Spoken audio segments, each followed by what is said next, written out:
And we are live. We are live. Awesome. So yeah, I wanted to take some time and do a deep dive with some of the characters of the Dragnar in our Pirates of Drinax campaign. They play very prominently in the game, of course, but I wanted to take a few moments with each character, each player, and kind of go a little further into what they're about in the game. And our first volunteer is definitely one of the more colorful people in the crew, in the Dragnar. Definitely a pirate among the pirates of Drinax, I believe. But Sir Sven, just Sven, also known as Sir Alacrity, amongst others. Welcome, James. Hello. So, James, you and I have been playing together for a long time. We've got a fairly good. Yeah, we've known each other, what, about 5 months now? 5 months, easy. You know, it's been 5 years. It feels like 5 months sometimes. Honestly, I think it has been about 5 years. It has been 5 years, yeah. Been totally 5 years. So, yeah, and it has felt like 5 monts at times. Sometimes. I ran into you in 2016, and you tried to shake me off, and I stuck like a tick. I should have zigged when you instead of zagged. But fair enough. No, I've had a lot of fun running games with you. A lot of times gritting my teeth, but still always fun. but it's an adventure. But I wanted to discuss your character because there are a lot of layers to your character, more so than probably any other crew on the Dragnar. Without going too far into what you're about, if you could tell us a little bit about your character's background. So to understand Sir Alacrity, or Sven, or several other names, which may be revealed and may not, he is flat out a sociopath. He does not understand good and evil. He understands what works. And he has a very colored past. Where he comes from, he can never go back. Got it. He will be killed. So exiled on pain of death. I like it. All right. Yes. And he has a very peculiar sense of honor. Word means a lot. If you say you're going to do it, you better do it. If he says he's going to do it, he will do it. Unless he can't. Unless the rules of engagement say that he can screw you over. And there's a difference. Yeah. There is a difference because, you know, he does get hung up on that word of honor bit and having honor. He doesn't fully understand honor, but he knows what works. So if he goes in and says this and then gets an opportunity to screw you over, he won't. But if he goes in looking for an opportunity to screw you over and lies to you, he will.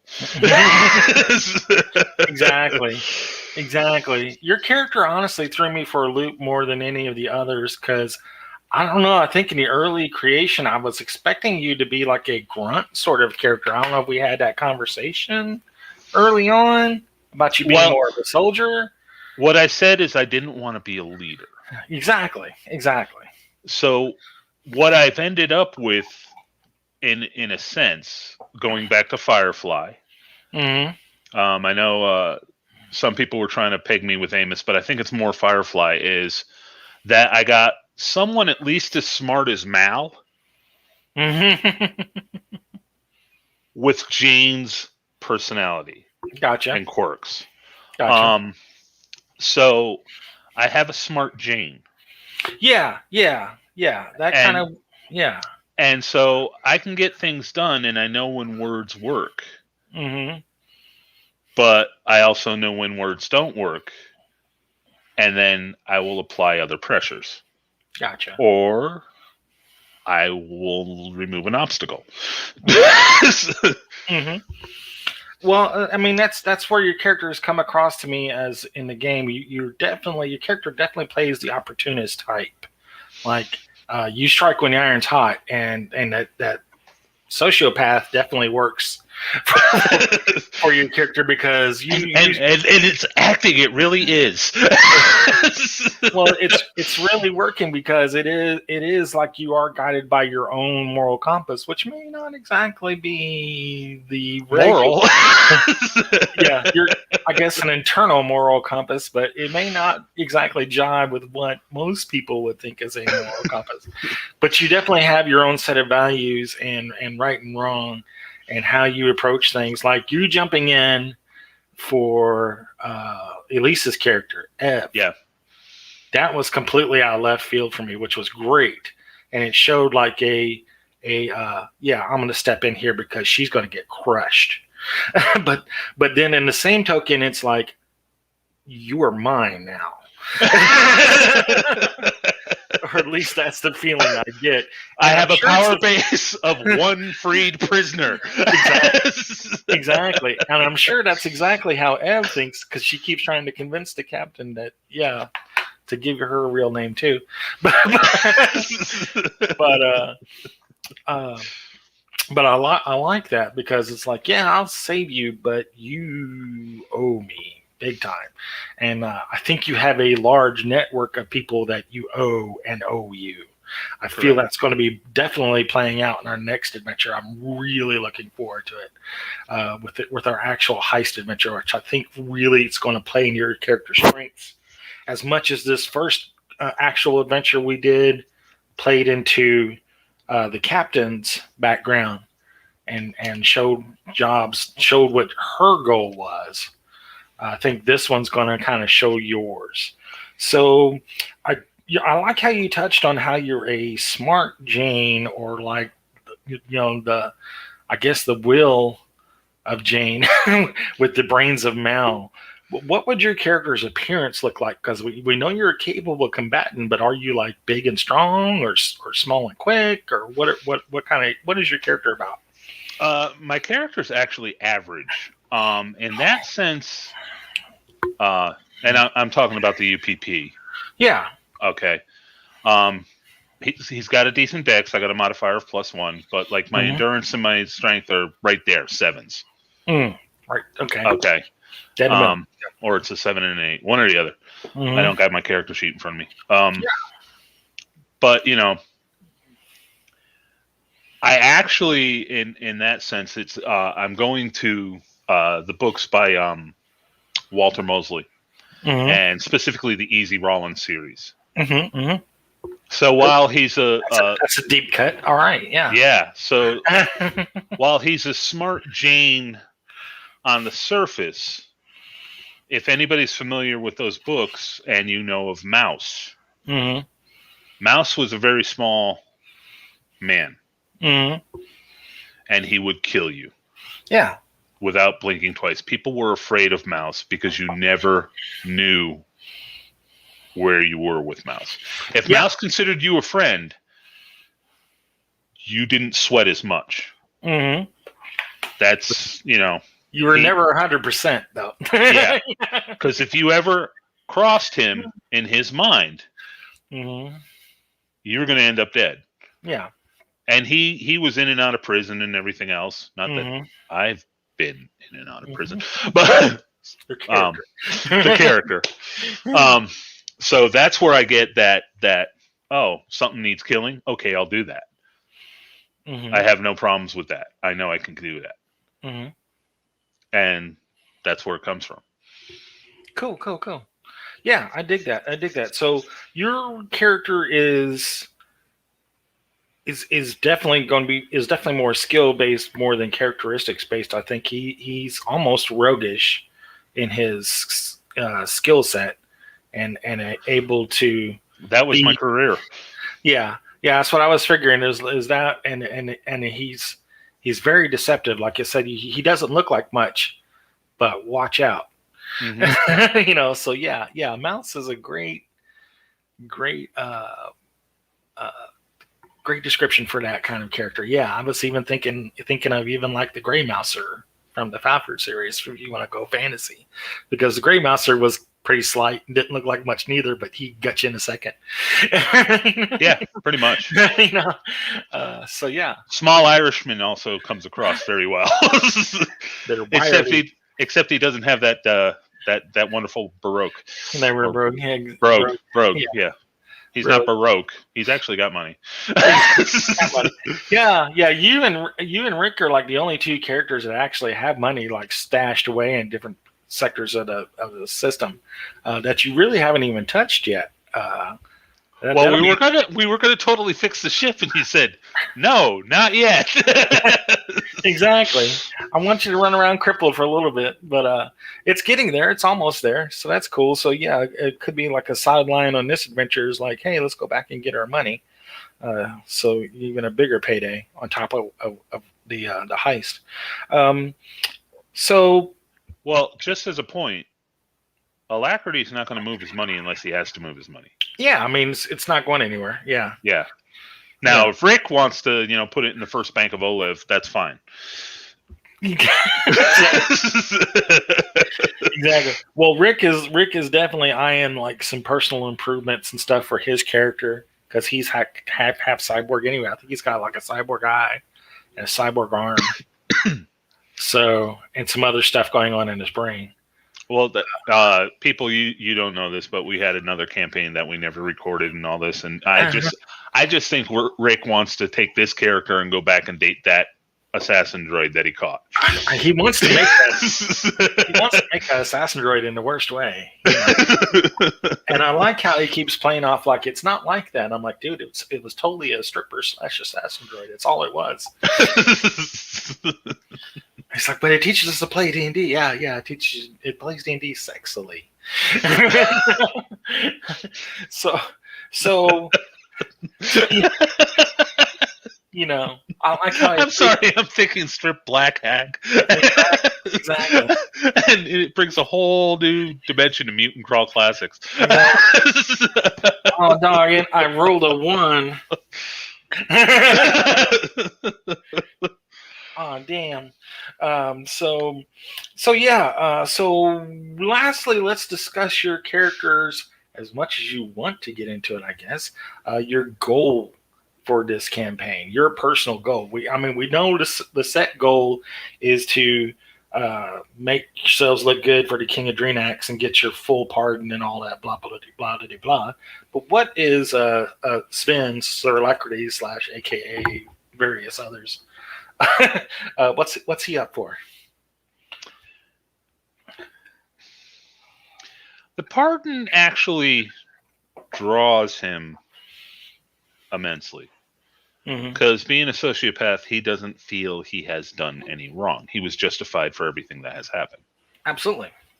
And I guess if his goal would be, no matter who ends up being the power,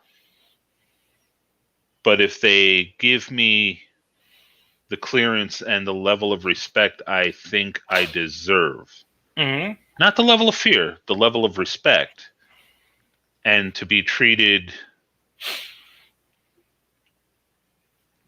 as someone who is great. Okay. So he wants to make history books as someone who is great. Gotcha. You want your name in the history books. Definitely want to wash that record clean. No matter how many people I have to kill to do it. Exactly.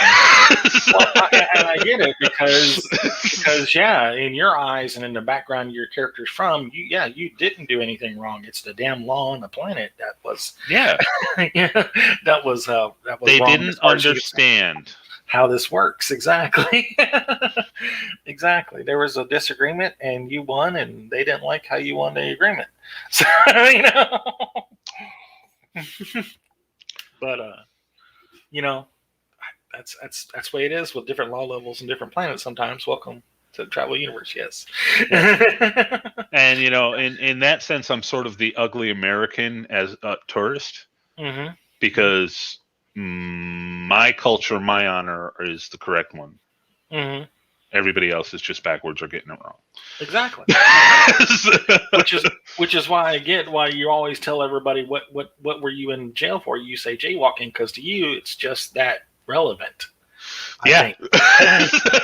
It's exactly that relevant. It's like I broke some minor law. Okay, major for them, but minor for me. So yeah, I completely get that. All right. But yeah, I just wanted to discuss a little bit about your character's background and its goals and stuff like that, and kind of give the people who are watching the game a better sense of Sven's or Alacrity. Is there anything else you'd like to add? Not really. I really rather just have it come out and roleplay. Cool. So, feelings about the other crew as we close this up. I mean, Betty, she's a means to an end for you, I think. Betty's character. She's a means to an end, but I'm not sure what the end's going to be. Good okay. Point. So, I'm backing Olev at the moment. Mm-hmm. And I've been knighted by Olev. Mm-hmm. But if somehow the captain could give me a better outcome, yeah, I can go that way. Yeah, especially with the stuff that we discussed in our last meeting that wasn't right. But as that plays out in the next scenario, that'd be fun to see how that plays out. So where your allegiances go. Yeah. I have gotten so far in life, or Sir Alacrity has gotten so far in life, basically keeping his ear to the ground and making sure there's opportunities. But he has never considered any government honorable. Got it. So, Olev is government. Who knows what Betty's going to be? So Sven is no man is an island, except unless it's me. I'm pretty much an island. No, other people can be an island. They can even be on my island. They just have to understand that I'm on top of the hill. There you go. You're giving out the coconuts. Fair enough. Yep. And whether it's an underhand or overhand pitch is all depending on how he feels about you that day. And I really, see from your viewpoint, the rest of the crew. I mean, we're kind of glazing over a lot of the crew. They're tools. Yes. Right? And my favorite tool is Little Cleo. Little Cleo, exactly, because Cleo is a very effective tool. Yeah. She can get the other tools to apply themselves in the correct way. Exactly. She's the half-inch socket that makes all the other sockets do their thing. She's the half-inch drive. It's all the other sockets do their job. Yeah, I like it. and for those at home, if you don't remember, Little Cleo's an NPC. Right.